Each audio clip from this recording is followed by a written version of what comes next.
Right hand over your heart. Ready, begin.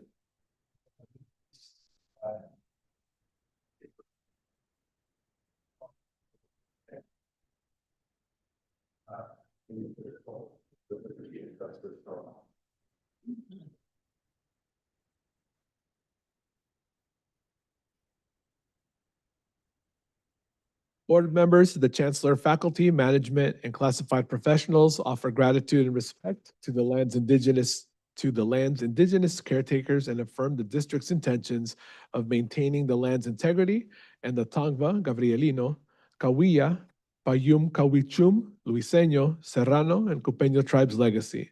We promise to honor the continued guardianship of the land, water, and air, all of which are inseparable.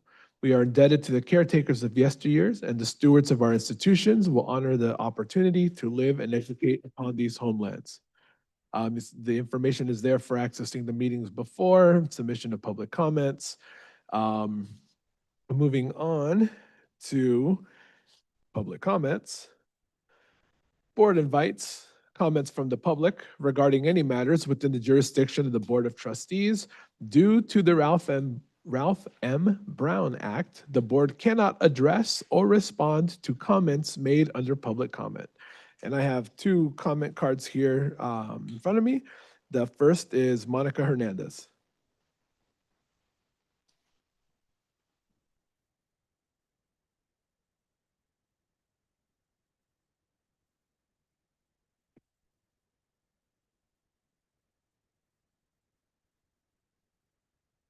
Good evening, Board of Trustees. My name is Monica Hernandez. I am a 57-year-old LVN and a student at RCC. My only dream ever was to finish my education and become a registered nurse. This school has done everything possible to block this. I am here tonight to put this board on direct public notice regarding a severe ongoing pattern of civil rights subversion, procedural violations, and active administrative deception occurring throughout this entire institution. Let the record show that the campus is actively breaching its historical federal compliance mandates. On May 18, 2016, under OCR case number 09152341, the Federal Office for Civil Rights formally cited this district because your student grievance procedures failed to comply with federal mandates. Yet your current administration is running the exact same play across the entire campus. This is a multi-statute system-wide breakdown. 2 years ago, I filed a formal civil rights complaint for age discrimination because of my age and how an instructor was treating me differently than the younger students.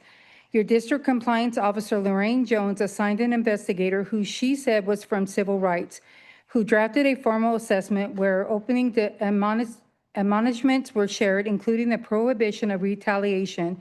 Her name was Susan Bowling. Instead of fixing it, the administration suppressed the document. The compliance officer immediately ghosted me, ignored my calls, refused my emails, and severed all communication for 2 consecutive years. When I recently demanded to see that investigator's finding, Lorraine Jones tried to substitute the trail with her own writing. She explicitly represented to me that this individual was an official civil rights officer, only to later dismiss her as a rehired temporary employee from RCC. Once an email highlighting retaliation was sent, the fake OCR representative suddenly disappeared and ghosted me on all emails later. Jones claimed that the employee suddenly fell sick. This burying of compliance artifacts by Lorraine Jones entirely mirrors her exact pattern of destructive record manipulation at Mount San Antonio College. You then offered a bad faith care agreement using a hired independent investigator whom I rightfully rejected because this entire institution cannot be trusted. After making another complaint on a very unorganized advanced placements class, I was subjected to retaliatory behavior from Diana Segura-Lobo, who also has many complaints on her in the mental health department, and she is also a friend to the original professor I reported. I was failed in her class, but yet they let other students go forward who made mistakes in the skills portion. I know this because one of the students told me herself that she had failed. They pick and choose who they want to go forward. I was forced into a second attempt for my lab class where the hostile treatment escalated into direct retaliation, leading into the second year of retaliation. Furthermore, this administration violated federal ADA mandates by unilaterally bypassing my established accommodations during high-stakes skill testing, dismissing my protections under the false administrative claim that they were simply not needed for that assessment. An instructor with a documented conflict of interest administered my lab test recently. Then he left half of the evaluation paperwork completely blank in real time and told me to come back later when he was done filling it out. This is a test that you have to assess and fill out on the student while she is doing it. When I fought back this semester and requested a grievance hearing regarding a test on May 22nd, the president's secretary explicitly stated they were going to wait until my class was over, stalling my hearing until June 22nd to let a flawed grade lock into the system and bar me from the program entry. When I demanded my records and tests and emails with my name attached to them, the district office sent me fraudulent letter misrepresenting the U.S. Supreme Court precedents, falsely claiming that internal exam skills checklists and emails are exempt from FERPA unless they are printed out and sitting in a registrar's physical folder. Let the record be clear. Dr. Starr's legal defense is a fabrication. Federal laws prove that the district email servers contain accessible disclosure statutory education records. The internal server trail proves relevant evidence is being hidden. Later, when I pushed for an appeal on my grade, this administration rolled out a calculated multi-tiered denial structure. The local campus hearing panel issued a denial within 24 hours. 8 days later, a substitute dean over fair and equal practices denied me again. 3 days later, the president delivered the final arranged denial. Look at the chaos at the executive level. The college has gone through 3 campus presidents in the last 8 years because the chancellor keeps firing leaders left and right. You face a trail of costly unsettled lawsuits, including from your own former vice chancellor targeted by the reckless dismissal habit. To make matters worse, you do not even have permanent general counsel right now. You're at time. Thank you.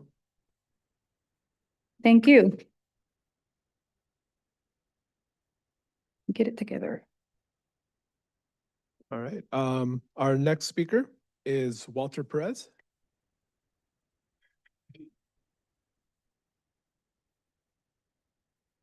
Saludos, members of the board. My name is Walter Perez. I work in community partnerships at Zócalo Health, a community organization that helps connect families, students, and community members to healthcare, behavioral health, and social support services through our Promotoras de Salud. I'm here today to recognize the role that this district plays, not only as an educational institution, but as a critical access point for students and families who are navigating real life challenges outside of the classroom. I am a product of the community college system, so I understand how important community colleges are for first generation college students, immigrant families, parents, and community members who are trying to build a more stable future. Through our work with Promotoras de Salud and community-based organization, we often meet students and families who are dealing with housing instability, food insecurity, and untreated health needs and confusion about where to go for help. These issues are not separate from student success. A student who does not know where they will sleep, who is skipping meals, or who is carrying stress from work and family responsibilities is going to have a much harder time staying enrolled, completing classes, and accessing opportunities that this district provides. So my ask is very simple. I would welcome the opportunity to connect with anyone from the district, any leadership, any departments, any student social services, so that we can introduce our patients, our community members to the community college system. Oftentimes there's lots of services and resources that this district provides, and we would just love to make that accessible to them and let them know that it's available. Many families and community members know community college exists, but may not fully understand the doors that it can open or the support services available to students. So I believe there's a real opportunity to work together to bridge that gap while also supporting current students and trusted connections to community-based resources. So I appreciate this district's continued focus on student wellness, basic needs, and community partnerships. These efforts are so essential to student retention. Thank you for your time, your service, and your commitment to students and families in this community. Muchas gracias. Muchas gracias. Thank you. And do we have any virtual online? All right, and there was no other public comments. So we are moving along. There is no public hearing today. And so Chancellor's report, Deputy Dr. Star Rivera-Lacy. No Chancellor's report this evening. All right, so moving on to item 3B there for you. It's, I think you're presenting. Yeah. All right. Board of Trustees, for your consideration, resolution number 012627, ordering of consolidated governing board member biennial election, specification of the election order and request for consolidation. The Chancellor's Office recommends adopting resolution number 12627, order of election of Riverside Community College District, Riverside, California. Resolution ordering of consolidated governing board member biennial election, specification of the election order and request for consolidation for the November 3rd, 2026 election, and send the order of election to the Registrar of Voters and County Superintendent of Schools. All right, there was a recommendation to adopt. Is there a motion? Been moved by Trustee Hedrick. Is there a second? Trustee Figueroa. All right, any questions, comments, or concerns on this item? All right, Trustee Gonzalez? All right, there's an aye. All those in favor, please signify by saying aye. Aye. Opposed, no? All right, motion carries. Thank you very much. Thank you. All right, so that takes us on to our committee reports. And the first item 4A is teaching and learning, and that is Trustee Then. Thank you, President Alcala, and I'll turn it over to Dr. Star Rivera Lacey to present. Thank you. Presented for the board's review and consideration are the proposed curricular changes. The District Curriculum Committee and the administration have reviewed the attached proposed curricular changes and recommend their adoption by the Board of Trustees. And we have the wonderful Professor Nick Singalia here to answer any questions as the Curriculum Committee Chair. Thank you, Dr. Starr. Members of the board, my name is Nick Sinagalia. I teach philosophy at Moreno Valley College. You've seen me here a few times before. I'll be serving as the district curriculum chair this academic year, so I'll be giving you your reports. Any questions about today's curriculum proposals? These are proposals that passed at our June meeting, our last meeting of the prior academic year. Anything stick out?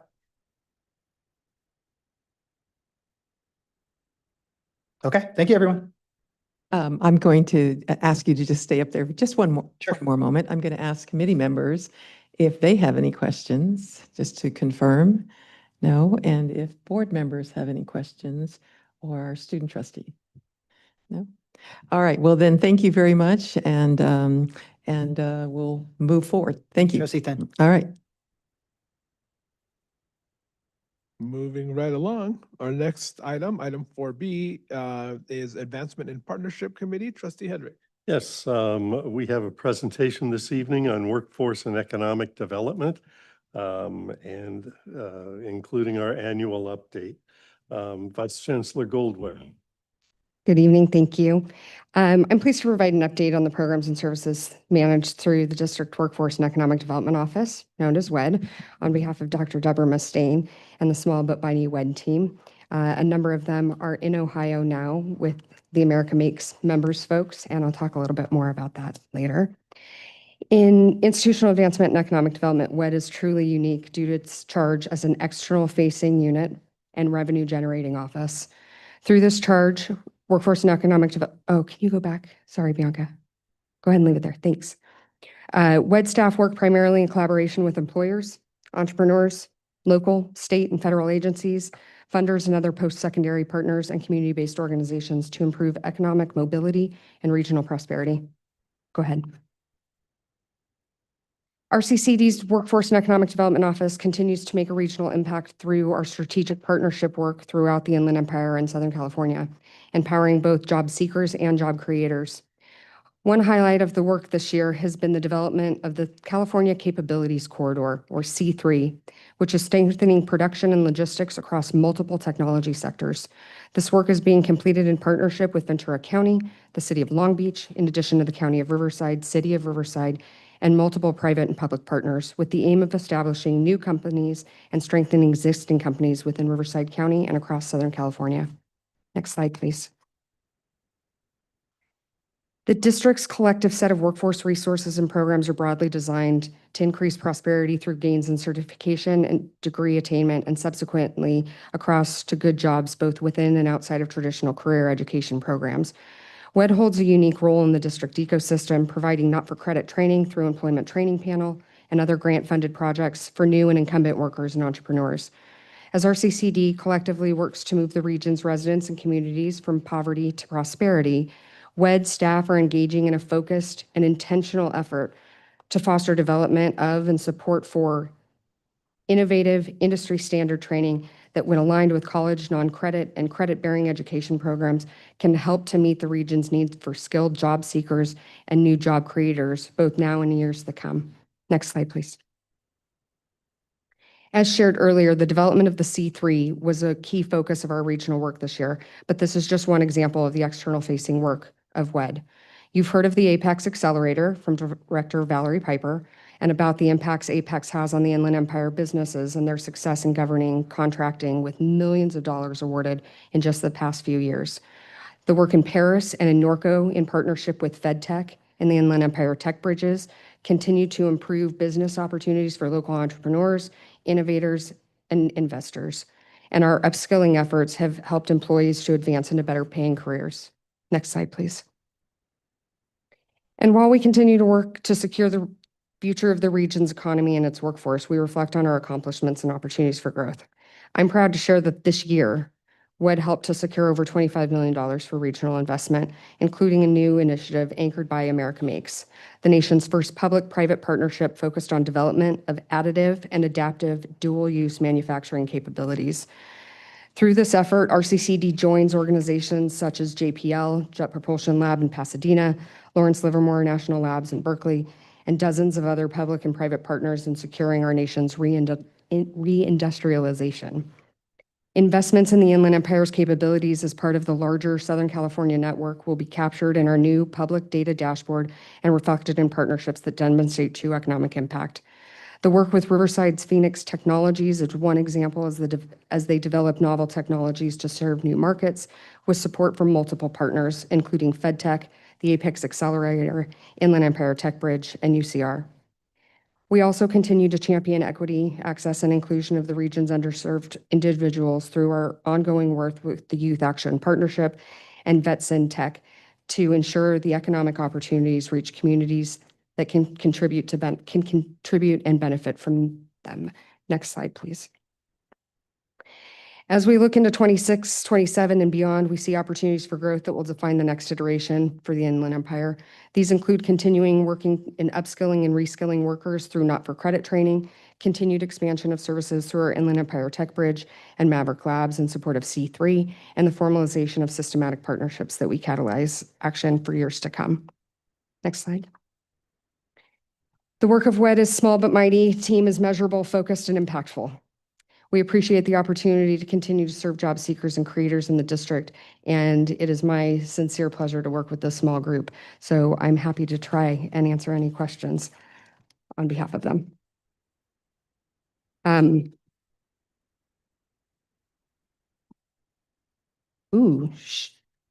Sorry, I missed something.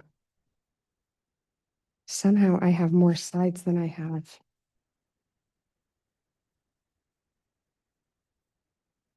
I'm sorry, I'm going to keep going. Please. This book continues in many chapters, and I'm excited about the opportunities we continue to serve. I'm pleased to work with this group, and I'm gonna leave it there. Thank you. I'll answer any questions. All right.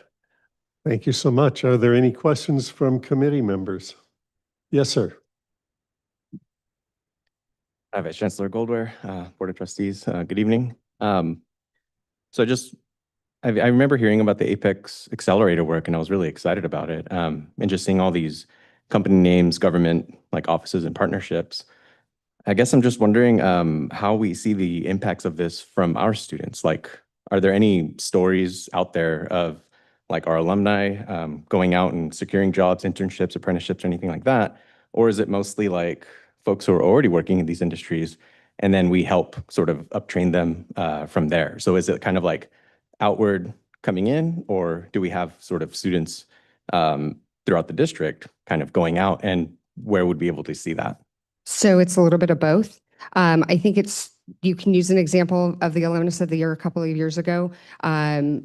He was started as a Norco grad, went to UCR, and then used resources that were in the region already. And some of those were through RCCD and the partnerships on the business side, and that promoted what became Joshua's business and expansion there. But there are other examples. I can't, Chris is paying attention because we're probably going to turn this now into pretty good stories that Deb will use on their website. So he's nodding. So thank you for the idea to promote the program more.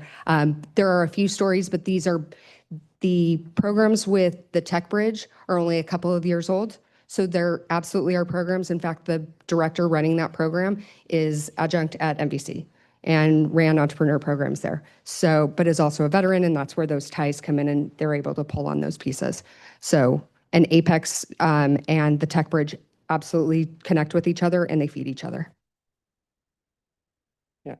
So just speaking from the classroom, I'm always trying to, because I teach math, and I'm not trying to just, I want to build mathematical knowledge for my students, but I don't want it, there's nobody's going to come out of the bushes and like say, hey, solve this equation, at night when you're walking or something, right? No crazy math professor is going to do that. So I have to convince them, I have to persuade them, why are you studying this? What kind of skills do you need? So I'm always trying to connect it to like, okay, if you're an engineer, you're going to need it for your calculus and this kind of mathematical thinking. So if there are always specific programs, I'm always interested in that because then I'm like, well, then you can take this and do this here, and just looking for those opportunities. So I appreciate your response and the work. Thank you. I would also, on the math side, look at all the monies and the propagation of resources in the region that Apex does and the contracting work on the finance side, because I think those people are wanted in every public agency ever. I think Aaron would agree that we need people who do math in public agency who know how to do contracting work. All right. Are there any other questions from committee members? From the board? Yes, Trustee Figueroa. It's a quick one. Slide 2, the partnership. I don't recognize the insignia, which is the very last one in the corner. Definitely Stacy Cumberbatch. I will look it up and I will give it to you. Stacy Cumberbatch is the executive director for the organization, and they work in both counties with small business and people of color and business development. But right now, and I knew that was going to happen to me on that logo, I will find out what that nonprofit is and let you know. All right. Trustee Thin. Thank you. Yes, I too had that same question. So I'm looking at this wonderful array of people that we work with, and I think I understand the relationship between the City of Paris and P&G, for example, because I know that's the Inland Empire Tech Training Center in Paris, and we're doing an Earn Why We Learn relationship there. And it kind of comes back to Mr. Navas's question and Trustee Figueroa's point. I really think those relationships that are personal and related to our students, that's because that was the one I immediately looked at and I said, oh, okay, I can recognize that. So that would be just the first comment. But the next question is, anytime I see the word dashboard and it says public, I'm going to ask, where is that dashboard and can we include that in our information? Because if it's a public dashboard, then we should just simply be able to click on it and go there. Is it active? Is it live right now? What's the status? That's the intent for this upcoming year, is to pull all of the publicly already available pieces in different formats and places and put it into one location so that it is easily accessible and clickable from an outside view to look at what's happening. That would be great because again, as we're out in the community and we're trying to point community members to the broader picture of what the district does, it's so important to be able to show them a quick link or a picture or something like that. So many people see us as a educational location, which is what we are, but we're also vocational training, and it's always good to be able to say and to be able to depict that story as well. Yeah, thank you.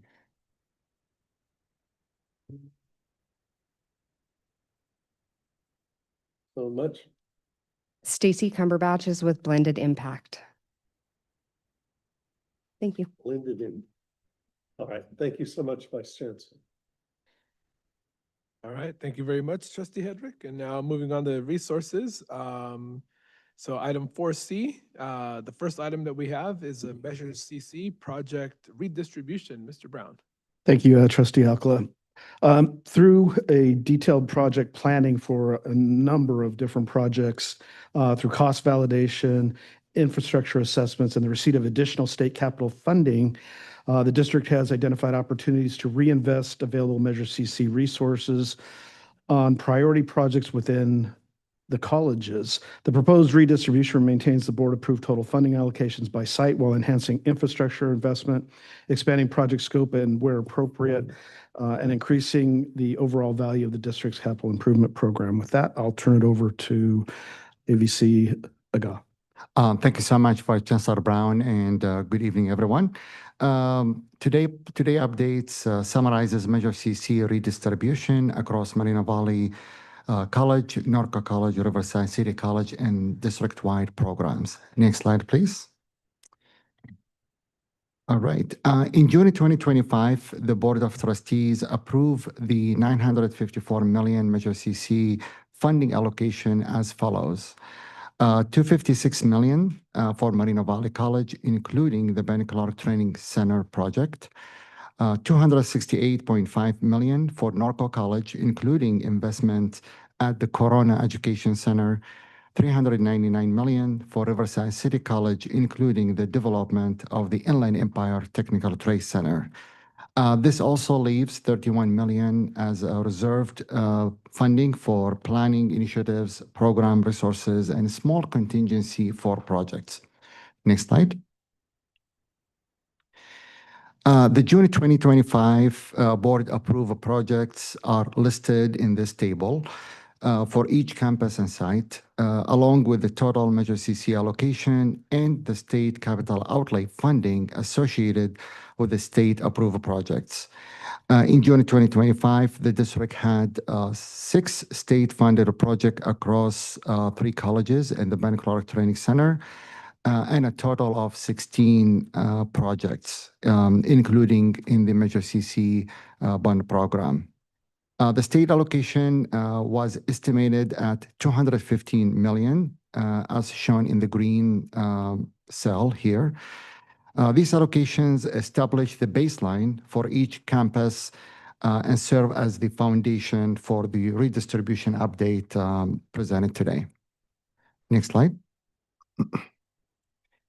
All right. Since June 2025 board approval, facilities planning and development alongside the colleges completed major and several planning milestones. For the 4 state-funded project, the original budgets were based on early assumptions and unknown variables. As we advanced the design with our program management team, architects, and consulted with the Division of State Architect as well as the State Chancellor Office, we updated the project budgets and identified saving opportunities. We completed college-specific infrastructure assessment to determine whether new facilities should have standalone mechanical system or should be connected to the existing central plant, which is part of the colleges. This analysis confirmed that targeted central plant upgrade would provide better long-term efficiency and lower life cycle cost. We also receive the state funding confirmation from the State Chancellor Office for the Moreno Valley College FPP, but still has to be approved by the Department of Finance to be included in the budget for 27 and 28. This potentially will free up almost like $25 million that will be redirected for other projects at Moreno Valley College. Next slide. This slide highlights the key budget adjustments and funding redistribution for Moreno Valley College. For the first project on top, the Library Learning Resource Center, Measure CC reduced by approximately $3.9 million based on updated project modeling. The last project on this list, which is the Ben Clark Training Center, Measure CC reduced by approximately 8.1 million following revised estimates. Our original assumptions were to include significant utility and site development funding, but during the design, we discovered that we don't have to do all of this site development, so the budget was reduced significantly. Additionally, for the STEM FPP, now the project was split into two projects. One is the STEM FPP that will be funded by the state, providing 25.4 million in state allocation, and we split also the rest of the project into the expansion, which will be locally funded through Measure CC. These adjustments provides Moreno Valley an opportunity to advance two new priority projects. The first one, and both of them highlighted in blue, is the athletic field and parking lot. This is a new project in the amount of 26.7 million. It will replace the previously planned overflow parking development into the new project, which includes the parking upgrade as well as the athletic field. The second project will be the mechanical plant 2 expansion and chillers upgrade, which is an infrastructure project that in the total amount of 13.7 million, and will connect the new library learning resource center to the existing central plant, as well as the STEM and the STEM expansion. All right, and there was also some adjustment to the allocation to the old library building, as the vision now to convert that building to a performing arts program. So the budget has been increased slightly. Next slide.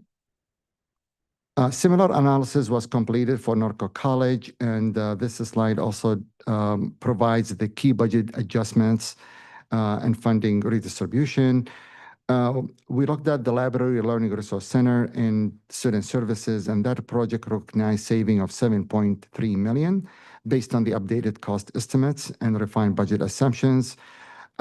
We also looked at the space, swing space, which is a secondary effect to the library, and that project was reduced by 1.8 million.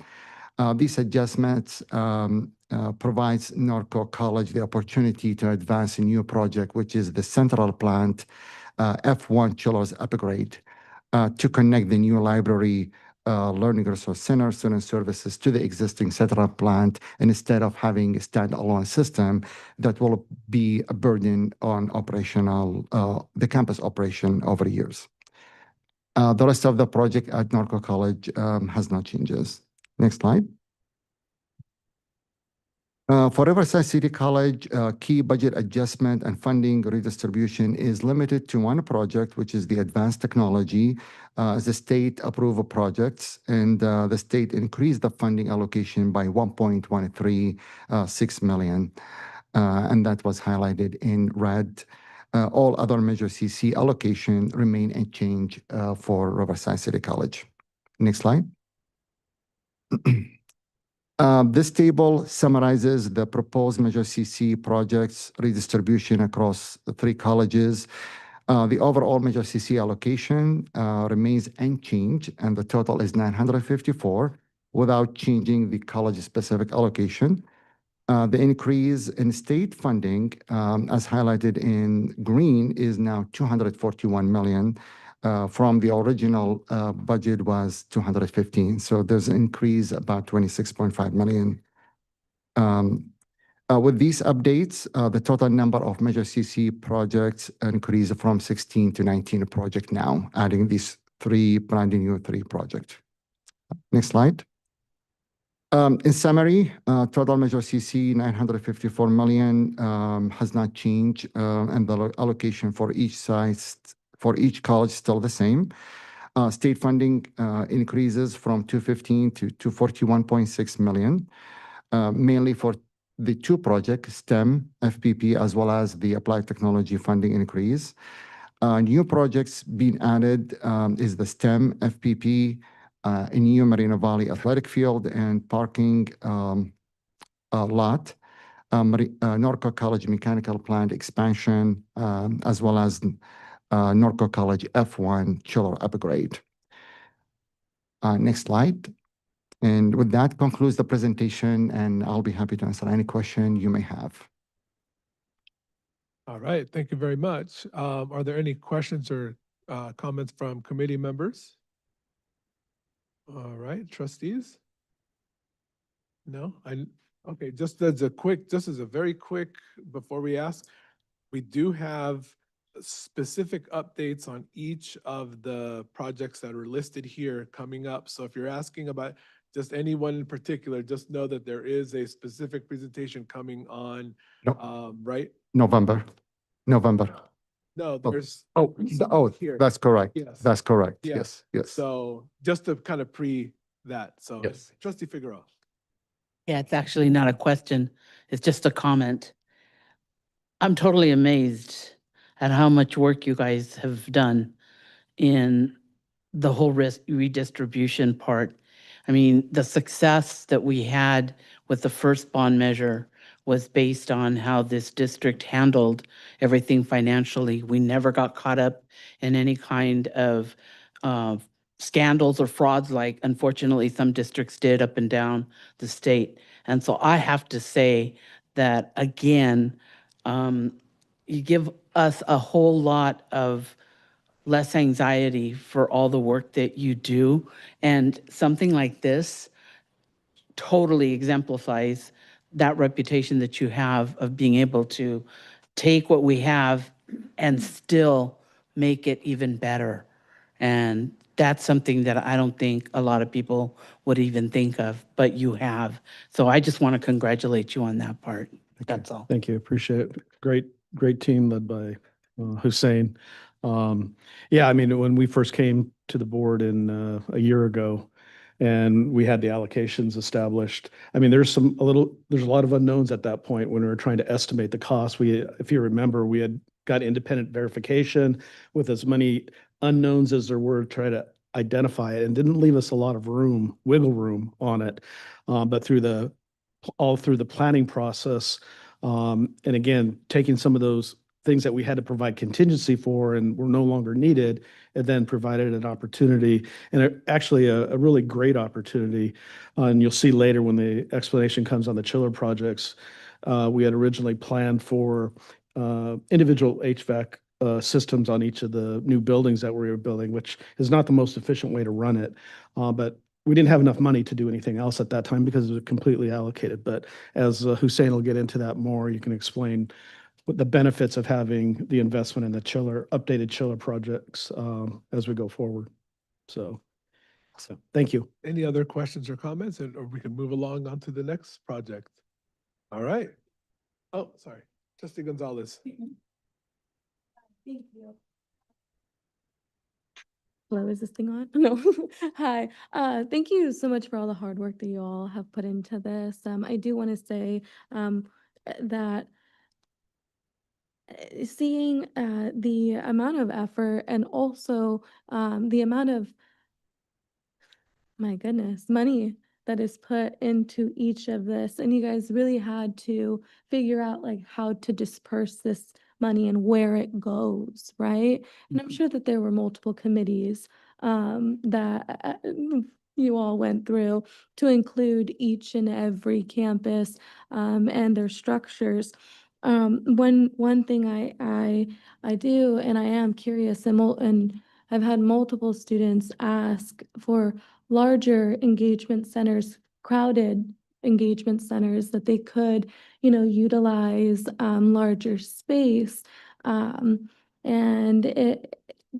might we potentially see about, I know that this is something that you all vote on today. And I was just curious, how might we potentially redistribute this to expanding our engagement centers for our students at RCC in particular? So I may take if I could, maybe a high level stab at this. So the district has kind of led the effort in doing what's called space utilization studies and space optimization studies at each of the colleges, which essentially determines how are we using our space right now? Are there opportunities as a result of those studies based on data about repositioning or reallocating space to another use. The colleges have all this data. We do this on an annual basis. So that may present opportunities for each of the colleges to look at how engagement centers are being planned and utilized on their campuses. And maybe there is opportunities to reallocate space for larger ones or more, but that would be something that would be, I would recommend you engage the college leadership in and trying to address that issue. Okay, wonderful. Thank you for that answer. I really do appreciate that. And so with the specific to RCC proposal, where it states relocation, staff relocation from Tech B to MLK and BE, I would then want to speak with a specific committee at RCC. Correct. I'll talk with you, Mr. Dr. Bishop. Sounds good. Right, and maybe we'll get it, you can maybe ask the question when we do the advanced tech proposal, which will then talk about some of the secondary effects, which is what you're referring to, I believe. Okay.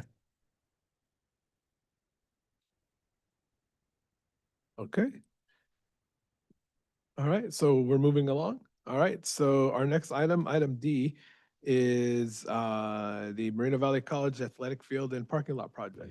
So, yeah, thank you, Trustee Alcala. This is a really exciting project for Moreno Valley College. It is the athletic field and parking lot project, which is made possible through redistribution of Measure CC funding, as we just spoke about. And that's a result of all of the planning efforts and the pending approval of the College STEM project. So this project will provide a regulation athletic field, support facilities, accessibility improvements, and additional parking capacity as a result of the footprint being taking up parking for the Library Learning Resource Center. So with that, I'll turn it over to AVC Aga and Vice President Asgar.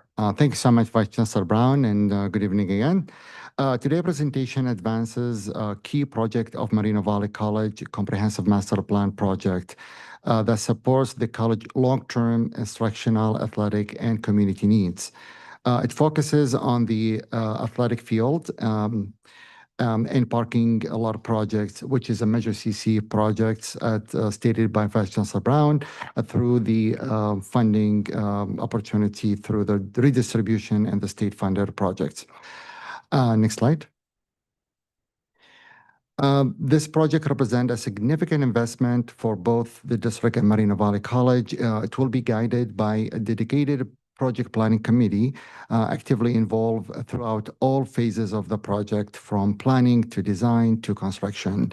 The effort will be led by Facilities Planning and Development with a complete partnership from Moreno Valley College stakeholders, including campus occupant, subject matter experts who will directly benefit from this project.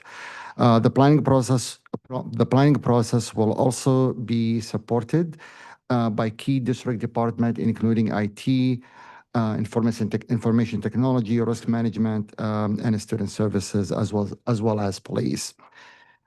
With that, I'll hand it over to Vice President Asgar. Good evening. And yes, this is an exciting time for Moreno Valley College. Next slide, please. So project purpose and support. This project really addresses two important needs for the college. First, the existing college park field no longer supports our athletic and instructional or accessibility and program needs. It has limited amenities, including lighting, seating, restrooms, locker rooms, and convenient ADA access. And it limits how the field can be used for instruction and competitive events. Second, as the campus continues to grow with projects like the Learning and Library Resource Center, and like Associate Vice Chancellor Aga had mentioned, it's going to take out about 150 parking spots. We're going to need to focus on the parking lot as well. So the future STEM building, the future Learning and Library Resource Center, and the existing overflow parking is no longer sufficient. The surrounding infrastructure, including the Parkside Drive, drainage, electrical service, also needs to be upgraded to support that growth. To address these needs, the project will include a new regulation athletic with synthetic turf, Moscow lighting, bleachers, restrooms, locker room, and team facilities. It also will include approximately 197 new parking spaces and ADA path of travel to better connect the athletic field, parking, and the campus core. Next slide. This slide shows how the athletic field and parking lot project fits within the Moreno Valley College Comprehensive Master Plan. The project establishes a phased athletic program zone that supports instruction, athletics, recreation, community use, and it also aligns with other Measure CC projects, including the Library Learning Resource Center, the STEM expansion, and the future reconstruction of the existing library. Overall, this project supports the college's long-term vision by creating facilities that meets today's needs while positioning the campus for future growth. Next slide. This slide illustrates the overall site development plan. The athletic field remains in its current location, which preserves the open character of the college park and maintains its long-standing use by both the college and the community. The area across from the college park is reserved for future campus growth, consistent with the facility's master plan, including future kinesiology building. The new surface parking lot is located in an accessible area to provide convenient access for students, employees, and visitors while supporting the future growth development. I'll turn it over to Associate Vice Chancellor Aga. Thank you so much. Next slide, please. Project schedule. We are in the process of selecting an architect for the project, and it will be presented to the board this month in 2 weeks. Design will start in September this year. We anticipate the Division of State Architect approval for the project by September next year, and start construction in December 2027. Our initial plan is that we have 2 phases for construction, one for the overflow parking, to make sure that the parking is available before we start the construction for the new library learning resource center, because the new library will be built on the existing parking lot A, and we will lose parking. So we want to make sure the parking is being completed. The second phase is contingency, because we want to make sure that the construction going on the existing field will not be compromised. And we have to work around the graduation timeframe for the college. And we anticipate the completion of the project by May 2029. Next slide. The overall budget is 26.7 million, funded through Measure CC, and the budget includes construction of the athletic field, parking lot, roadway improvements, athletic sports facilities, technology upgrades, and we have some contingency allocated for unforeseen conditions, an issue that we may encounter with the site condition. With that concludes our presentation, and we can answer any question you may have. All right, thank you very much. Are there any questions, comments from committee members? Trustees?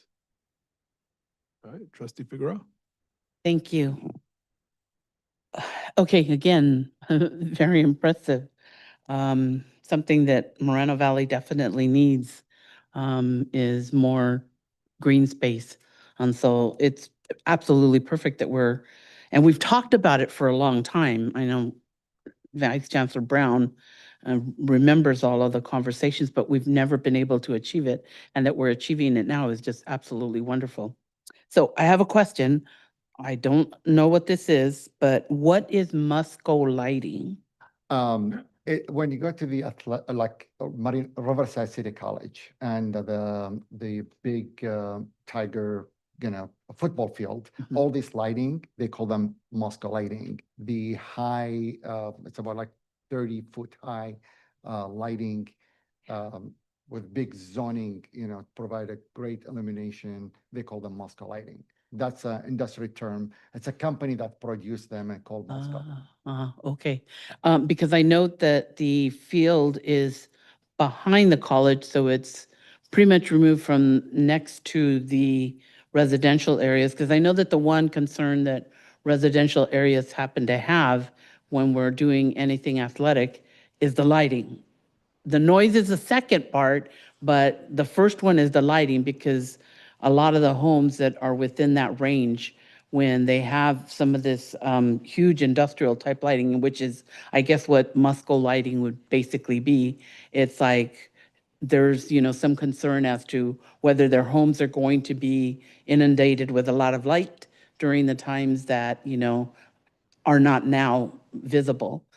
So it's the location, I feel, is really good location, that it's back of the college, it's further out, and it tends to stay away. But I believe that there's that one residential area that's right. Backs up to it, yes. Exactly. So that's the one. So are we communicating with them? Because our history with the Wood Streets has taught us that we need to communicate with them to let them know, even if it's the color of the rooftop, whatever it is, because sometimes those issues become an issue and they don't need to be. So are we communicating with?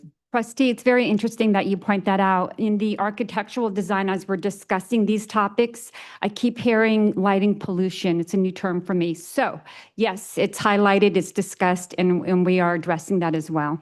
Okay, great. Mhm. That's what I want to know. We will make sure that we engage the community in that effort. That'll be part of our planning process.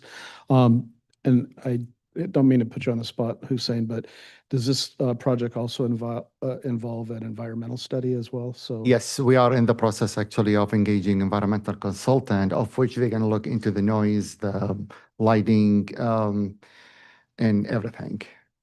Great. And again, as long as we Yep. keep the community involved in it, like we have already started with Harupa Valley, with the Trade Tech Center, okay?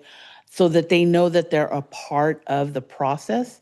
If they feel that they're a part of the process and that they're being able to communicate that, it lessens our challenges with, having to interact with the community on issues that, hey, let's be serious. When you introduce an athletic field, you're going to be introducing more traffic eventually, and the lighting, obviously, and the noise. I mean, because there's going to be people that are going to get on there, and athletic fields tend to be places where people like to cheer and yell and make noise and stuff. So we want everybody to be happy. So thank you very much. Any other, Trustee Tan? I want to thank Trustee Figueroa for pointing all of those things out, because I am so giddy about this project. I'm blinded by it, so I can't tell you. Thank you for bringing us back to earth, because I cannot be my feet aren't touching the ground right now for all of the work and all of the effort. And I also just want to point out, and please correct me, Vice Chancellor Brown, if I'm wrong, but it is really through the state allocation to our Measure CC projects that were academically oriented, that we received enough money to then reallocate Measure CC funding to this project in order to get it built. right. So we were faced with kind of a conundrum because there's a need for a fine and performing arts, and that was being, talked about and preliminary plan for the renovation of the library, as well as an athletic field. There was a little bit of money set aside for the fine and performing arts, not nearly enough. We had already done preliminary planning on what it would cost to do a athletic field. We're kind of faced with a situation of we can't really do both. So through the efforts of the college in improving their efficiency, it bumped up the scoring and then made the qualification of the STEM building, instead of being all Measure C, it now is a state-funded project, freeing up the funding to be able to put money aside for fine and performing arts and to accomplish this project as well. And I think that's a comment. I see President Beshkov has a hand up right there, but I just think it's complimenting and a comment of the effort of teamwork and the ability to see long range as well as the short range as to how we can accomplish with, it may sound like a lot of money, $1 billion, but as we have just seen in the previous report, that it doesn't go as far as we want it to. And we, heard obviously from our student trustee that it didn't go as far as it should have. But I mean, the fact of the matter is that as we move through these projects, the ability to get state money then brings back Measure CC money to us to be able to do projects such as the performing arts and athletics at Moreno Valley College. If you would just allow me one more comment, or actually question. I noticed that the facilities that would be built on the athletic field, and thank you for calling it an athletic field, not a soccer field, because I think that's a much more encompassing, grander term than one specific sport. Nothing wrong with soccer fields, but I just think the fact that we're calling it athletic field is absolutely appropriate. But I noticed that all the facilities are temporary. And I do have a question about the capacity for seating, both for home and away. Do we have any idea of what the bleacher situation would look like? Because back to Trustee Figueroa's point, if it's brought in, situated on the grounds, and is not attractive, it causes different questions to be asked. If it's brought in and it's surrounded by teal and black and icons of the mountain lion, even if it is temporary, the fact that it is attractive makes it more palatable to the surrounding community. So I just want to offer that, but do you know what the seating capacity will be for the bleachers, both home and away? I don't have a number yet. To be honest, we did some high-level feasibility and we tried to match what Norco College has. Okay. Which I believe in the neighborhood of 200 plus. Okay, that I'm just curious as to what we're looking at here. And I think, obviously, having a temporary locker facility, temporary concession stand, all of those things, as long as they're wrapped and pretty and beautiful and appropriate, I don't think there's going to be any issue with that. The other thing I wanted to point out was just the fact that the idea of, I just have to say this, the idea of athletics at Moreno Valley College is 35 years in the making. And when I say that, you have to consider that the multiple amount of unified school districts that this college is now supporting, we used to just talk about 2. That's no longer the case. We are supporting unified school districts from Moreno Valley to Paris to Newview and Romoland and many other different communities, Banning and Beaumont even. And the idea of those students thinking that when they graduate from high school, there is a community college in their neighborhood that they can stay at home if they choose to, or come to college, is 35 years in the making. And I am just so, like I said, I'm glad Trustee Figueroa brought my feet back to the ground, or I would have just lifted them up in the air and said, hallelujah, thank you, thank you, thank you, thank you. But I know President Beshikoff has a question over there, or a comment. Just very quickly, wanted to appreciate Associate Vice Chancellor Aga as well as Vice Chancellor Brown and his team for engaging us as we've begun discussions on kind of the reshaping of our campus. For example, and this is going back a few months, looking at what is now our library once it's vacated and will become really kind of our hub for fine arts. We've done a little bit of simulation run at what the practice rooms would look like, maintaining classroom space as well as another performance space. So some exciting things are ahead. That's all my comments and questions. Yeah, I just wanted to add that this, I mean, maybe not to the extent that everybody, because I don't know. I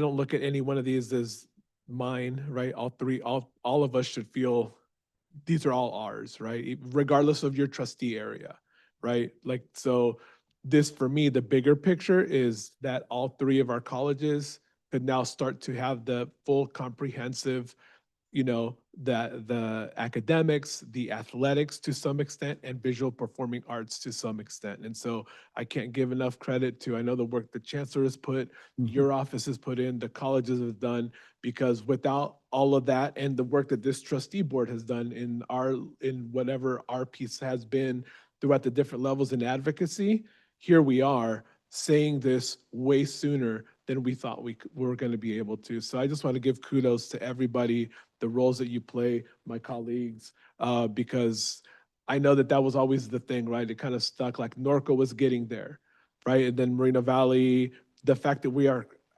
like, Moreno Valley can say this, that before 2030, they could be, have those two. I mean, I don't know, that to me is the part that gives me the goosebumps, because we had talked about that thing that could possibly happen, maybe wait, fine, and then now here we are talking about it. So again, I just wanted to throw that piece into it. So, all right, on to the next. I do want to echo Dr. Thin's comment regarding the state funding that really helped us maximize our Measure CC with the support of the district office, Vice Chancellor Brown and Associate Vice Chancellor Aga, and the space inventory reporting, maximizing efficiency, increasing our FTSs, really did help bring up that score for the additional funding. So thank you for highlighting that. All right, so let's talk chillers. All right, item E is. I think this will be quick. All right, Moreno Valley College chillers. Okay, thank you once again. So as we have already talked, because of the availability of funding through our diligent planning, it opened up some space for us to be able to look at our systems infrastructure a little bit differently. And with that, I will not wade too much more into this because I'll get myself into trouble, and I'll turn it over to Hussein. Thank you so much, Vice Chancellor Brown again. This project modernizes and improves essential cooling infrastructure and supports the Library Learning Resource Center and the state-approved STEM project and future campus needs. This is basically the upgrade to the existing chiller so they can support the upcoming facilities as well as supports the infrastructure throughout the campus. Next slide, please. The original plan for the Library Learning Resource Center and also the Biology and Physical Science, or STEM, projects was to provide standalone and separate mechanical systems. Following the revision of the approved Moreno Valley project budgets, the district identified saving opportunities to invest and upgrade the mechanical plant systems. This is a really better approach. It also aligns with our sustainability climate action plan, as well as provide a campus-wide infrastructure solution for best operational needs over the years. The existing plant is aging and undersized. Upgrading the chillers and its related infrastructure will improve capacity and energy efficiency and long-term maintenance. All right, next slide, please. Budget and schedule. I'll start off with the schedule. The feasibility study and assessments are complete. The team anticipates completing the design by April next year, receiving DSA approval by end of next year, and complete the construction by August 2029. The construction period is extended primarily due to the custom design of those chiller systems. They have to be custom designed for our needs and based on the capacity, and they will have to be manufactured and that manufacturing time between 9 to 12 months. So that's why you see the construction is long time, but the reality is mainly for the equipment manufacture and delivery. The total Measure CC allocation for this project is 13.7 million, and that includes 10.78 for construction, 2 million for soft cost, and shy of $1 million for contingency. I believe with that concludes the presentation on this item. All right. Many questions or comments from committee members, trustees? All right, then we'll go ahead and move on to item F, which is the Norco chillers. So thank you. This is so similar to the Moreno Valley. I'll just go ahead and turn it right over. Thank you so much, Vice Chancellor Brown again. And this project also improves the essential cooling infrastructure system for the Library Learning Resource Center and Student Services at Norco College to support not only the facility itself, but also to upgrade the system that serve the existing facilities. Next slide. Again, the similar approach to the Moreno Valley College, the original plan was to provide a standalone system for that building. However, with the funding availability and revision to the budget, we recognize funding, and that funding has been redirected to complete this project, which is the infrastructure project. And we'll upgrade the existing F1 plant, which is also undersized and about 15, 20 years old. And this also will be a better sustainable system for campus operation in the future. Next slide. Similar to the previous one, feasibility study is complete. We anticipate design completion by April next year with approval and permit by December next year, and construction completion by June 2029 with operation by July. As far as the budget is 9.1 million, and that includes 7 million in construction, 1.6 million in soft cost, and 800,000 in contingency. With that concludes the presentation on this slide, on this project, sorry. All right. Any questions, comments, concerns from committee members, trustees? No? All right, moving along. Thank you very much. So our last item, item G, is the Riverside City College Advanced Technology Project. Thank you once again. So the RCC Advanced Technology Project is a massive project with many secondary effects. It will replace aging facilities with a modern instructional complex designed to support automotive tech, HVAC, and welding programs.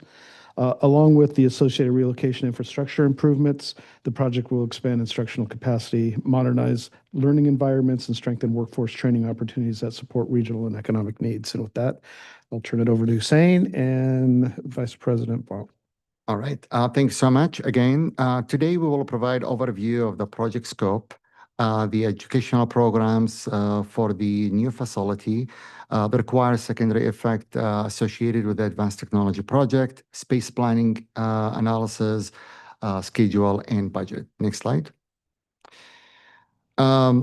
Like any of our project, the project represents significant investments for both the district and Riverside City College. It will be guided by a dedicated project planning committee throughout the process, from programming to design to construction. Facilities planning and development will lead the process, and with full partnership with the college stakeholders. The planning process will also be strongly supported by other departments from the district as well as the college, including IT, risk, police, and other student services function. Next slide. All right. What you see here is really the location of the buildings. The new applied technology project at Riverside City College will be a 3-story building, totaling 134,000 gross square footage. It will be the largest investment for RCCD and the largest instructional facilities for the district. Just to give you a sense how big this facility will be, the largest facility we have right now is the digital library, and the gross square footage for this project, for this facility, is 108,000 gross square footage. So the new applied technology would be larger by 26,000 gross square footage. So it's going to be a big one. The project is part of the board-approved facility master plan from 2018. And the build-up of the facility will be on the footprint of existing buildings, including Tech B, Cesar Chavez, Old Financial Building, and other modulars for the grounds, and also police storage. And it has a lot of secondary effect. With that, I'll hand it over to Vice President Elia, and she will go through the programs. Yeah. Thank you. This concept introduces a new advanced technology building that will bring together our automotive technology, welding, and HVAC programs into one modern, purpose-built facility. By co-locating these high-demand career and technical education programs. We can improve student access, create more effective learning environments, and encourage greater collaboration among faculty and students. The new multi-level building will connect the upper and lower campus areas through multiple access points connecting to accessible indoor and outdoor pathways. Lower and level entry points will provide access to indoor and outdoor instructional space designed to maximize land use and support collaboration between programs. The building's southern exposure is emphasized to maximize natural light and visibility. The project includes phased demolition of automotive and Tech A buildings, new retaining walls, waterproofing, and activation of the upper campus quad. The plan is conceptual, and the architect will work with RCC and the district on developing the project in the upcoming months. Next slide, please. This slide summarizes the space program and capacity load analysis for the new advanced tech building. This represents an increase of 63,000 assignable square footage for these programs, creating significant opportunities to expand CTE offerings, increase instructional capacity, and support future enrollment growth. The proposed building is also highly efficient with an estimated 70% building efficiency ratio. This means a substantial portion of the building is dedicated to usable instructional and student serving space, maximizing the value of investment while supporting high quality teaching and learning. Next slide, please. The existing advanced technology, auto tech storage, Tech A and Tech B buildings date back to 1933 to 1977. These facilities simply cannot support modern instructional technology, equipment storage and capacity, or safety requirements. The Fall 24 Space Utilization Study, which was referenced earlier tonight, shows most labs operating significantly above capacity. In fact, we have wait lists now in HVAC, auto tech, and welding that we simply cannot address because of the space limitation. So these are in-demand, good-paying jobs. People get out, they get money, they support their families. We need to serve them. The new A-Tech building provides modern, flexible learning environments, supports specialized equipment, and expands instructional capacity to meet workforce needs. We also want to note that there's some synergy in the programs that we are developing or that we currently have in the A-Tech building that will tie to the IETTC. For example, we will do and currently do HVAC residential in the A-Tech, and we'll be doing HVAC commercial and IETTC, and the same thing for auto. We'll do auto for non-commercial purposes on the campus in the new A-Tech building, and IETTC will house a commercial vehicle facility. So next slide, please. These diagrams are conceptual, and they were developed as a part of the final project proposal submittal. They illustrate the preliminary floor plans for levels 1, 2, and 3 and are not final designs. The selected architect will work closely with faculty, classified professionals, subject matter experts, facility staff, administrators, the academic senate, and students to develop an efficient, inclusive, and future-focused educational environment that will serve generations to come. At this time, we believe the educational programs are positioned as follows. Level 1 will include automotive technology labs and support spaces.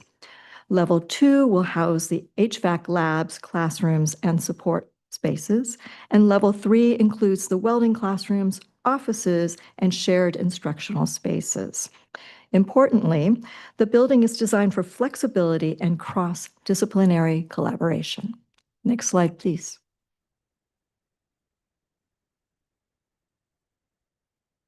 This slide outlines the relocation plan for all programs impacted by the Advanced Technology Project.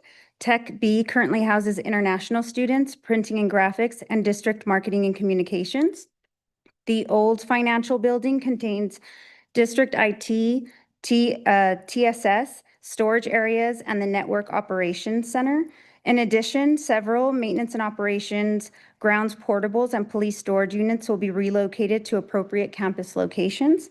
Our goal is to consolidate district operational functions, including marketing and communications, distance education, IT, and TSS, into the existing business education building, creating a more efficient and centralized service hub. The college is also working internally to identify the most feasible relocation plan for applied digital media, printing and graphics, and international students, ensuring these programs move into spaces that best support their operational and student service needs. All of these functions must be relocated before demolition begins. All secondary effects relocations must be completed by August 2028 to maintain project schedule. Next slide. All right. As far as the schedule for the projects, sorry, I'm just getting my note. All right. In the just a couple of months ago, the board approved the architect for the project, which is HED Architect, and they are on board. A couple of weeks ago, we received the Department of Finance authorization to proceed with the prelim plan. So we got the authorization from the state and the allocation for the prelim plan funding as well. We're going to start design as early as late August, early September, when faculty comes back from the break. In the design development, DSA review, as well as construction, will span over several years, with a project completion expected by fall 32.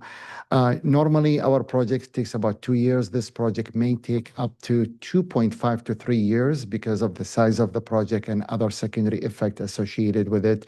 We want to make sure that we don't hinder the campus operation with construction. We want to be very thoughtful and discuss all the logistics and all the activities of construction without impacting the college. So that's why it takes a little bit longer than 2 years. Next slide.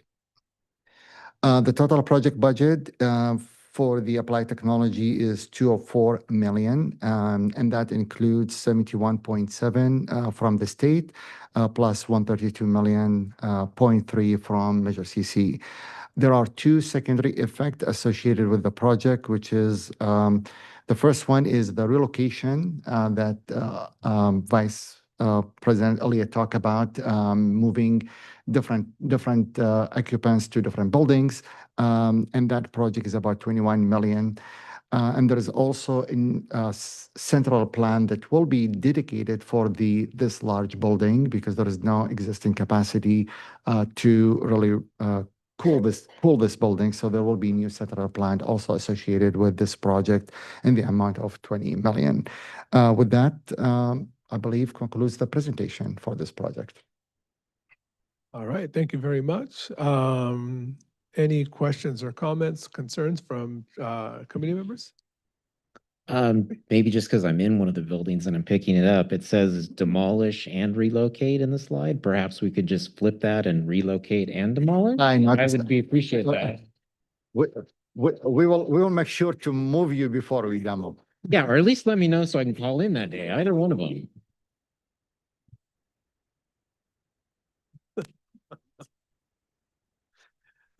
Any other? All right, trustees? Okay, trustee Big and then trustee Ten. Thank you. So again, wow. I mean, this is a big wow. This has been something that's been a dream or a vision actually for this whole entire region. Because if you figure, one of the things that we're really good about is we're really good about not being upfront with the community about all the stuff that we have available for them. Unfortunately, they don't know some of the things that they could get with us. One of them is the trade technical careers. I mean, all of that is something that community colleges are supposed to be known for, and we are, and we have it. But what you've just placed in front of us is state-of-the-art future type resources for the students that will be coming here. I mean, we're not talking about them having to be in cramped spaces anymore with equipment maybe that is like outdated or old and have to be repaired constantly or whatever. You're looking at 204 million, which is a good chunk of our measure. But isn't that the whole purpose why we did the measure, was to bring something like this to this region? And you've done that. So I wish Dr. Isak were here, to tell you the truth, because I see him all over the place on so much of this. And I want to again, and this has been an incredible night, to tell you the truth. I want to again say thank you for your work, Vice Chancellor Brown. Hussein Aga, you have been tremendous in the times that I have been working with you. You're managing so much. I don't know how you sleep, but. We have a great team, to be honest. I don't want to. Yeah, I know you do. I just want. It's a small team though, so. That's true. I know you do. Very small. Because, I mean, Madge, I know she's someplace back there. I can't see her. Maybe she left. Oh, no, there she is. I see her. She's on the other side of the podium. But, I mean, all of them. And then I saw your planning team, the committees that you work with that tell you, this is what we need. This is what our students need. And so definitely a good team working together. So again, my congratulations. You are just making my whole night just unbelievable. So thank you very much. Thank you. Ethan? I just want to comment on some of the things that I heard tonight. One of the comments from Vice President Wright about the integration between the Tech Training Center and the college campus, and how we'll be utilizing both of them together on these programs, whether it be residential or commercial, HVAC, welding, auto tech. That synergy is, I believe, going to be so important to our region and maybe even to the state. It just seems so logical. And thank you for telling us about that story. The other one comment about wait lists. Last summer when we approved, gosh, I think it was last summer, I'm not sure. When we approved the new cosmetology building, we heard about wait list. And since that time, we've also been challenged by the new Pell Grants and making sure that our students are getting those high-paying jobs in order to qualify for the new Pell Grants. And this is another opportunity for us to tell the state of California, and for anyone that's funding us, that not only are our students going to get high-demand, high-paying, good wage jobs for the rest of their life by coming to our district and coming to Riverside City College, they're going to be able to perhaps qualify for a Pell Grant, a short-term Pell Grant, in order to do it. And I think that's another thing about this project that we maybe didn't see the future, but we certainly had a good opportunity to look inside that crystal ball. And then lastly, I just want to talk a little bit about the economic zone that's being created here in the Inland Empire. There's been conversations about creating a synergy of EV technology between cities and between the college, and obviously not just automotive, but welding and HVAC as well. And then just the idea of having these kernels that grow into such small, from something small to something so big. And the building blows me away. The idea of having that 3-story building connect two parts of the campus that right now are somewhat separated. I think that's just a beautiful attempt. Just again, I don't know what to say. Again, I'm going to lift my feet off the ground. I'm giddy about this building too. I started out as a gearhead when I was 15 years of age. I went to automotive tech in 7th grade, and I'll tell you what, I lost all those skills a long time ago, but I just feel like this is where we need to be, and you have put us there. Thank you so much. All right. Oh, Trustee Hedrick? Very fast. Piggybacking on the last comment from Trustee Thin. Could you describe a little bit more the multi-story nature of this building? Does this mean that no one is going to have to hike the incredible stairway? How exactly is this going to interface with the hill? I believe there will be stairs, but Oh, but there are probably elevators as well, but go ahead. Yeah, as I stated, it will be three-story buildings and connects the upper and lower campus. In that footprint that where the existing buildings are, there will be a lot of ADA improvements. There will be elevators, stairs, for emergency. So it will be a full code analysis when our architect start all the design and look at all the code requirement from fire marshal perspective in case an emergency and so forth and so on. So it's going to be exciting, large facilities with the three-story buildings supported with all the amenities. so is it kind of a reverse cantilever? Um, I'm just trying to. Have you been in Crofton Hills College? Yes. Yeah, there are so many different buildings built on the top of the hill, of which you see one side from the south, you see 2 stories. But when you go from the north, you see three-story building because they being built on 2 different elevations. And you can get that, I guess the part that I, look forward to seeing is you can get that in 3 stories. You don't need 4. We try to limit ourselves with 4, with a 3, because 4 you will have a little bit challenging with the program functionality and how you distribute the programs across 4 stories.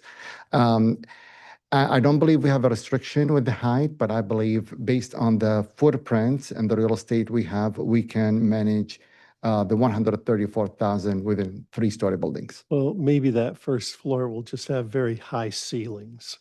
It's meant to be basically for automotive, which all the lifts and so forth. So will be higher ceiling for sure. All right. Well, thank you very much. Thank you. Trustee Hedrick was waiting to hear about the escalators. Mr. Brown. Can I just say one thing? I mean, what's exciting about this is, most of us remember our attempt at Measure A. And then, we came back with a refined project list. All of these things were in the queue. And I'm sure Dr. Isak would echo this and much more eloquently than I could, but it's very exciting to see all of these things coming to fruition. And you talk about the CTE programs and what's going to happen at the Corona Education Center, what's going to happen at IETTC, and then you talk about Ben Clark Training Center, what's going on there, and then also the advanced technology. It's really a pretty exciting time. It's a huge amount of work, but it's a very exciting time that we're kind of seeing all this come to fruition at this point. Well, that concludes resources. And so there is no other business, but we do have a closed session tonight. So that is item 6A, conference with legal counsel, existing litigation, government code section 54956.9 D1, Pasky Gloria versus Riverside Community College District. And we are going into closed session at 7:28. So have a good one, everybody. 7:28.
All right.